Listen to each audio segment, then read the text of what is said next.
3, 2, 1. Avant de lancer votre nouvel épisode, je voudrais remercier tous les auditeurs qui me soutiennent sur Patreon. C'est notamment grâce à eux que je peux financer cette enquête indépendante, autoproduite à 100%. Bienvenue cette semaine à Agathe Quignard, Malika Doré et Abel, Caroline Rouault, Paul Gabriel, Anaïs Ascaride, Morel, Claire Vibechnek, Fabien Vieux et Elsa Briard. Un immense merci.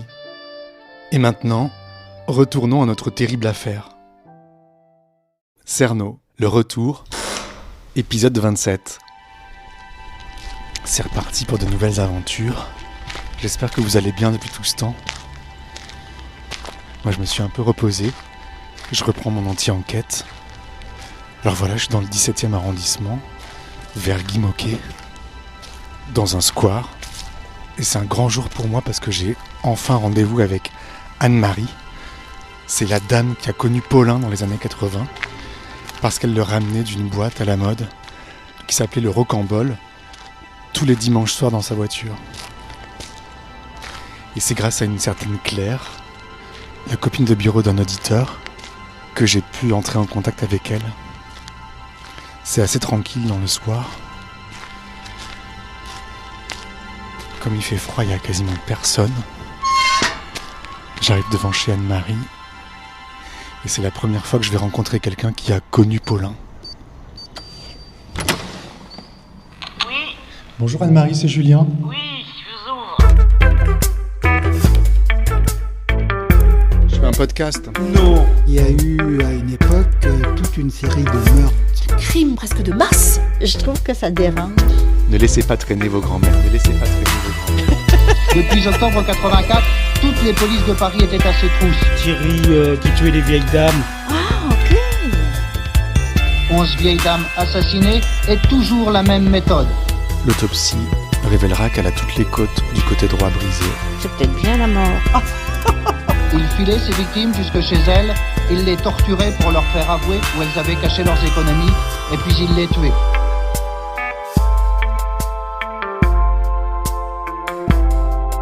Trois, 2, 1.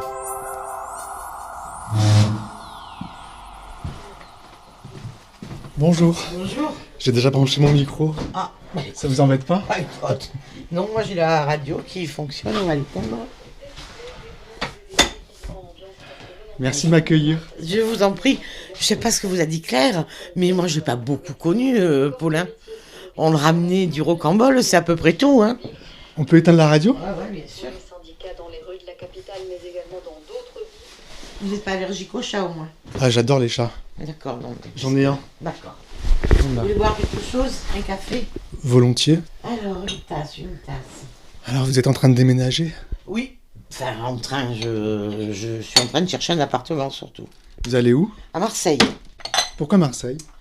Parce que je suis née à La Ciotat, c'est à 15 km, parce qu'il y fait beau, parce qu'il y a la mer, parce que j'ai des amis, et parce que je suis à la retraite et qu'à Paris c'est impossible de vivre à la retraite. Ou alors on vit comme une pauvresse, voilà, et moi j'ai jamais vécu comme ça, donc j'ai pas envie. Ouais. Vous avez jamais vécu comme une pauvresse? Bah non. Ce qui explique qu'aujourd'hui je vais à Marseille pour ma retraite.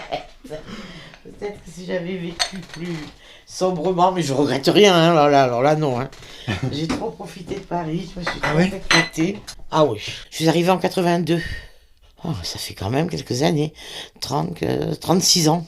37. 37, ben voilà. Ouais. Un café fort, pas fort. Comme vous voulez.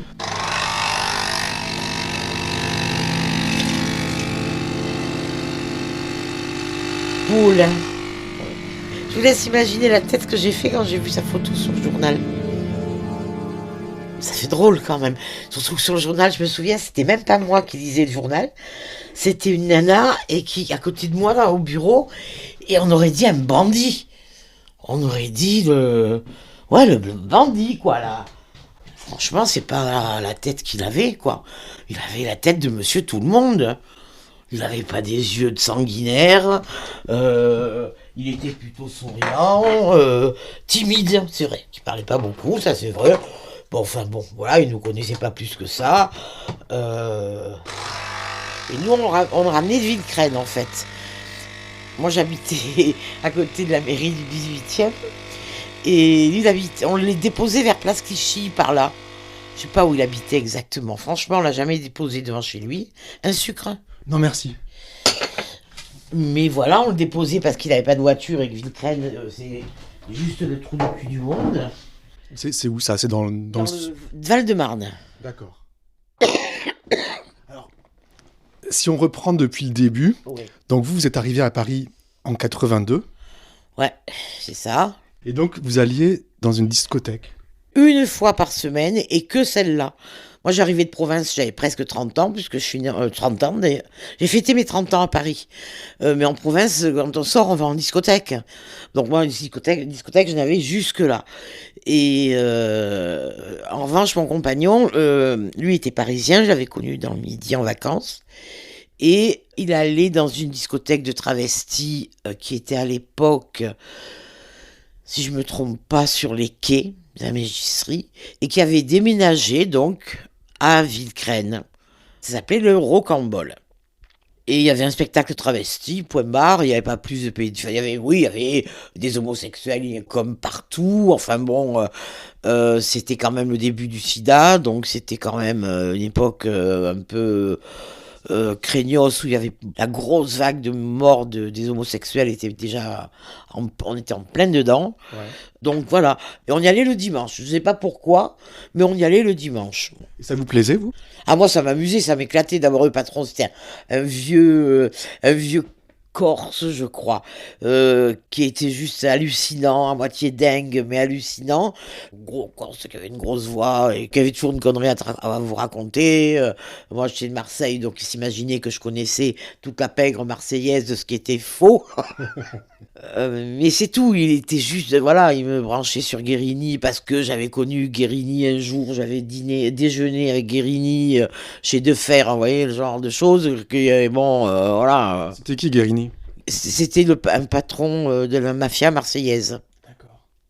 Moi, j'avais rencontré ce mec une fois chez un déjeuner à la campagne chez Gaston Defer. Donc, voilà. Donc, ça lui plaisait que je raconte ça. Bon. Et un jour, le patron m'a dit, t'habites où? Parce que moi, j'habite à côté, dans le 18e. Ah, mais il me dit, comment il s'appelait déjà son prénom? Thierry, habite à côté, tu veux pas le ramener parce qu'il passait à côté de nous? Bah, j'ai dit, si, on va le ramener, bien évidemment. Donc, voilà, on l'a ramené. Et puis après, souvent, quand il nous voyait arriver, ah, ben, je rentrerai avec vous. Ben oui, rentre avec nous. Il n'y a pas de problème, voilà.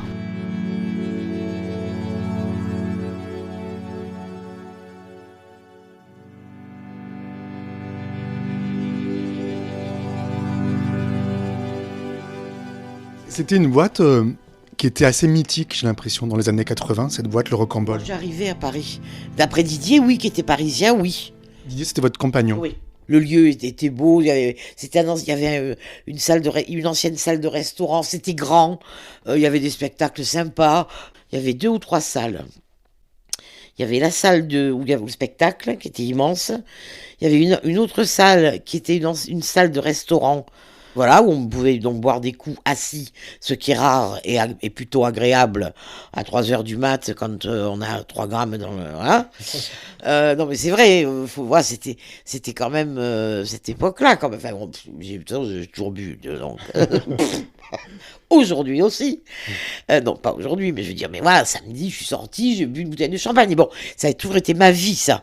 Donc, je trouvais... Et les boîtes où on est debout au comptoir avec sa coupe de champagne, là, comme des pauvresses, ça m'a toujours gonflé, moi, ça. Mais voilà, après, c'est tout. On regardait le spectacle, ça nous plaisait pas. On l'avait vu la semaine d'avant, ça nous gavait. Enfin, voilà. Donc vous y alliez tous les dimanches? On va dire, allez, 2 dimanches sur 3, voilà. On n'y allait pas, c'était pas non plus le sacro-saint, machin. Hein, on n'avait pas de rendez-vous avec Paulin, par exemple. Mais bon, quand j'arrivais, le patron me disait, ah, bah, tu es là, je vais te dire à Thierry, tu le ramèneras. Bah oui, pas de problème. Voilà, mais je t'avertis, nous, on part pas après. Nous, on rentre pas à 5h du matin. Demain, on bosse. Enfin, non, mais quand vous partez, je le libère, il s'en va. Enfin, bon, voilà, c'était... voilà, il comprenait que c'est vrai que je sais pas comment il y allait, par contre, en revanche. Au Cambodge. Peut-être qu'il allait, je sais pas moi. J'en sais rien. Franchement, j'en sais rien. Vous parliez de quoi dans la voiture? de ce qu'on avait vu dans la soirée.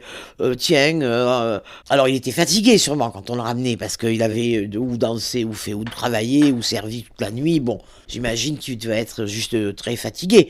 Enfin, c'était pas un mur. Si on lui parlait, il répondait. S'il avait assisté à un truc rigolo dans la soirée, il nous le racontait. Enfin bon, voilà. C'était rendre service à un mec qui bossait, qui était fracassé, et qui... mais voilà, mais un jour, par exemple, j'ai raconté un truc dans la voiture, où c'était une petite Fiat Panda ou une Renault 5, c'était l'une ou l'autre, je sais plus quelle voiture c'était. J'ai des amis du Midi, quand ils ont su qu'il y avait un mec qui tuait toutes les vieilles autour du 18e, qui savait que j'habitais là, j'avais trouvé ça très drôle, m'avait envoyé un flacon de crème anti-rides pour pas que je vieillisse. Et je racontais ça à Didier dans la voiture parce que voilà, j'avais été à la poste la veille ou le samedi pour récupérer le paquet, je me demandais ce que c'était, et c'était juste une crème anti-rides pour voilà, parce que on disait qu'on tuait les vieilles autour de la maison. J'ai raconté ça dans la voiture et il y a eu une espèce de gros Il y avait Paulin dans la voiture? bien sûr. Ça, je m'en souviens de ça. Quand j'ai vu sa photo sur le journal, j'ai repensé à ce moment-là. J'ai dit, mais putain, c'est pas vrai, j'ai raconté ça devant lui, quoi, en plus. Il filait ses victimes jusque chez elles, il les torturait pour leur faire avouer où elles avaient caché leurs économies, et puis il les tuait.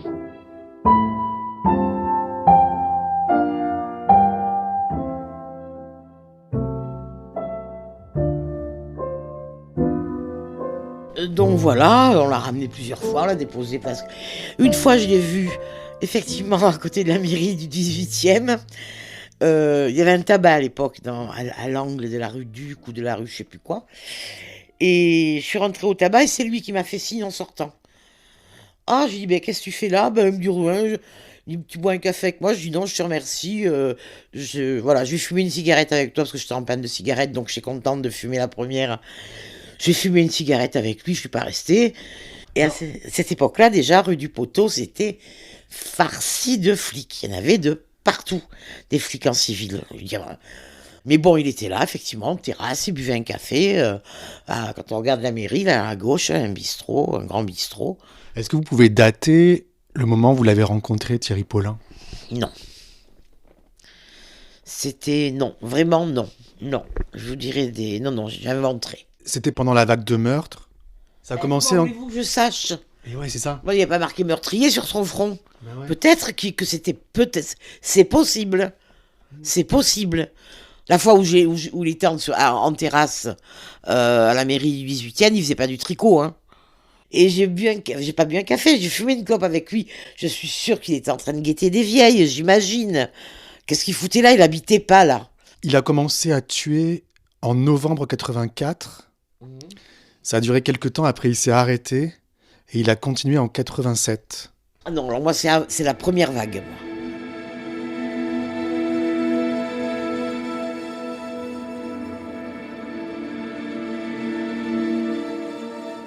Et c'était plutôt un beau garçon, Paulin. C'était pas l'image du journal que j'ai vu, quoi. Il était comment alors? Physiquement, Ouais, physiquement et... c'est un beau mec, grand beau mec. Très mat de peau, moyen métis. Réservé, mais le mec dont... Enfin, moi, en tous les cas, c'est le mec sur lequel je me retourne dans la rue, à la limite. Voilà. C'était pas du tout cette espèce de figure de... Du diable. Ouais, voilà, vraiment pas. Enfin, c'est pas le souvenir que j'en ai, moi. Voilà. Il était aimable avec les clients, enfin bon, ça c'est son métier, il était payé pour ça, hein, mais bon. Ouais. Il me semble que Thierry montait de temps en temps faisait un spectacle, mais j'en suis pas sûre. Il me semble que je le vois en Lisa Minnelli. Mais bon, j'en suis pas sûre. En tous les cas, après, il servait. Il se rhabillait, il faisait serveur, quoi, en fait. Hein, voilà. Mais il n'était pas de Paris. Je sais pas si c'était pas de réunion. Moitié réunionnais ou moitié... je sais pas quoi. Antillais. D'accord, voilà. Donc oui, c'est vrai qu'au moment des vacances, j'avais dû demander s'ils partaient en vacances. Ils m'avaient dit non, ma mère ou mes parents sont... j'ai cru que oui, loin en tous les cas, et non. J'ai pas allé, voilà, je rentre pas chez moi. Tout ce qu'il y a de plus normal. Voilà, c'est pas le mec à qui j'avais envie de rouler une pelle, mais c'est pas le mec non plus qui me dégoûtait parce qu'il était, je le sentais malsain, pas du tout, du tout, du tout. Voilà, le mec normal, oui, normal. Il était seul? Il avait un mec, enfin, il parlait d'un mec. Il avait eu une conversation un jour avec Didier. Moi, ma boîte, mon cabaret préféré à Paris, c'est pas le plus chic, c'est le Paradis Latin. Ouais. Alors, il y a beaucoup de gens je suis allé à tous, hein, bien sûr. Moi, Didier m'a fait venir de ma Provence. Il avait intérêt à assurer derrière que je passe des bonnes soirées à Paris. J'avais pas envie d'aller manger. Donc voilà, il m'a emmené partout. Et le Paradis Latin, on y retournait souvent. Parce que le mec, d'abord, le maître de cérémonie était de Salon de Provence. Et moi aussi. Alors donc, on était gâtés. Il parlait, aujourd'hui, la Salonnaise est là. Enfin, j'adorais ça, je trouvais ça très drôle. Enfin, passons. Et j'ai un souvenir, un Max ou Matt ou un truc comme ça, Max, je crois. Il disait qu'il travaillait au Paradis Latin et qu'en fait, on devait y aller à l'époque où ils y travaillaient. Enfin, je sais plus. Il y avait une histoire de Jean-Thierry Mathurin? Pardon? Jean-Thierry Mathurin. Ah non, c'était court. C'était un nom comme Max, Matt peut-être. Matt, son surnom peut-être? Peut-être. Non, ça c'est un fait. Ça c'est factuel ce que vous me dites. Il avait un complice qui était son amant en 1984 qui s'appelait Jean-Thierry Mathurin. Peut-être lui qui l'appelait Matt alors.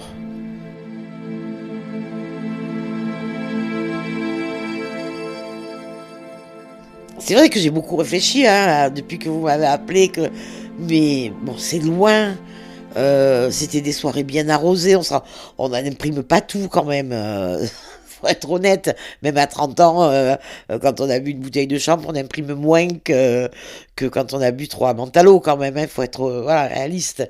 Mais en tous les cas, je vous dis, il n'y a qu'une chose que je tiens à vous dire, c'est que c'était pas quand vous le rencontrez dans la rue, il tape à ma porte, vous dites pas il y a un monstre qui rentre chez Anne-Marie. Ça c'est clair, net et précis. Voilà. Et quand j'ai vu sa photo sur les journaux, je me suis dit comment peut-on pas trafiquer, mais rendre une photo immonde, parce que en photo il était immonde. Vous, à l'époque, vous aviez entendu parler des meurtres, donc des vieilles dames. Évidemment, puisque j'avais reçu le pot de crème anti-rides. On parlait que de ça. Surtout quand on habitait le quartier. Puis je vous dis, le marché de la rue du Poteau était farci de flics. Et vous, qu'est-ce que vous en pensiez à l'époque? Vous étiez jeune?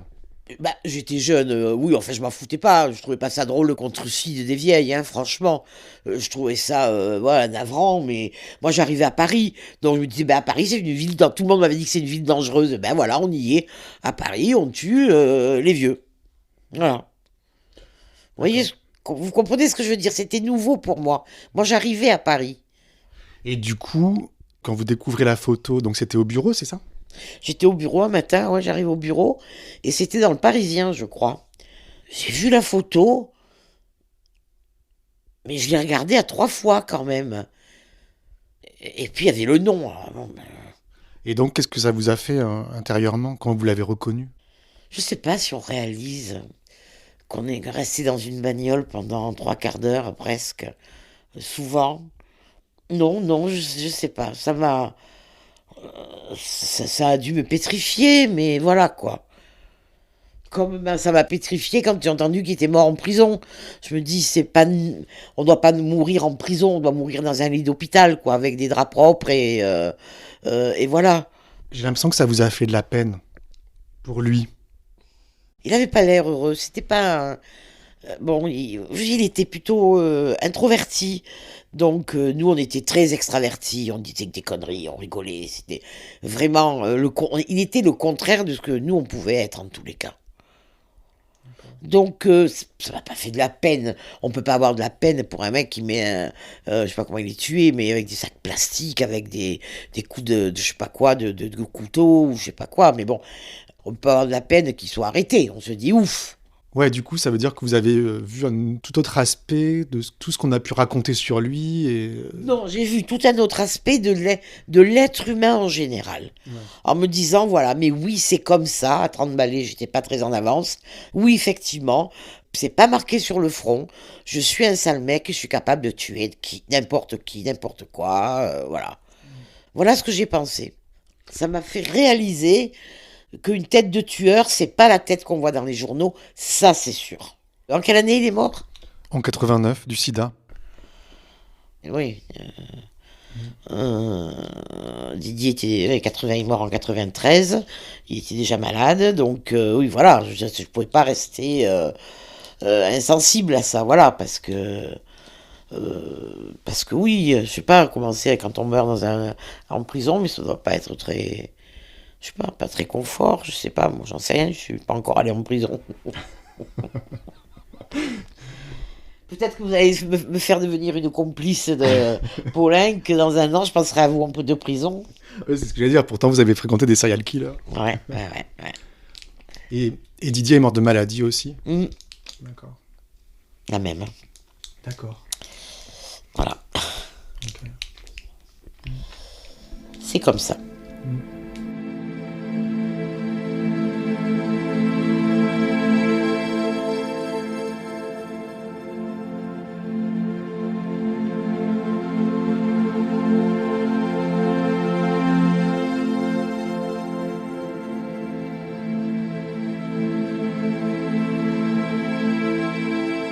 Qu'est-ce que vous faisiez dans la vie à l'époque ? Tout à l'heure, avant que vous arriviez, je réfléchissais si je travaillais déjà à la Cité des Sciences, mais je crois pas, parce la Cité, elle a ouvert en 86. La Cité, j'étais dans le service du personnel. Alors en revanche, ce que je me souviens, c'est que un mec de la Cité des Sciences, qui était parti 1 an en mission au Japon, que je croise un matin par hasard, il rentrait du Japon dans le PC, puisque à cette époque-là, j'allais encore en PC à la Cité. Ah, j'y étais rentré du Japon, la. Et donc, tu habites mon quartier maintenant ? Il me dit, oui, j'habite. Ah, il me dit, je te racontais. J'ai acheté un appartement dans le 18e. Ah ben, j'ai dit, donc, t'as gagné des sous, toi, au Japon ? Il me dit, mais pas du tout. Il me dit, je l'ai payé 50% de sa valeur. C'est un des appartements où une vieille a été tuée par le tueur il y a quelques années. Par Paulin ? Ouais. C'est dingue. Et vous savez où c'est ? Non. Derrière la mairie, il m'avait dit. Et vous êtes toujours en contact avec lui ? Non, pas du tout. Non, pas du tout. Comment il s'appelle ? Je me rappelle plus. Vous voyez pas retrouver ? Ah si, je peux appeler mon ancienne secrétaire si vous voulez. Bah volontiers. Et tout le monde s'en rappelle parce que à la Cité, ils étaient tous plus proches les uns que les autres, les mecs. Il y en avait une poignée qui étaient beaux mecs et lui en faisait partie. Anne-Hélène, est-ce que tu te souviens du nom du grand beau mec qui bossait à la com et qui était parti 1 an au Japon ? Bon, ok. Effectivement, ça se rapprochait de ça. Bon, ben je demande à Julien qui est en train de m'interviewer et peut-être qu'il voit qui c'est. D'accord, ça marche, merci. Bisous, à plus tard. Ciao, chérie. Alors, c'était le petit-fils d'un préfet qui s'était mal conduit pendant la guerre et qui avait été collaborateur. Papon ? Ben ouais, ça devait être Papon, vous avez raison. Ça doit être aussi simple que ça, Papon. À suivre. Rendez-vous dimanche prochain et d'ici là, ne laissez pas traîner vos grands-mères.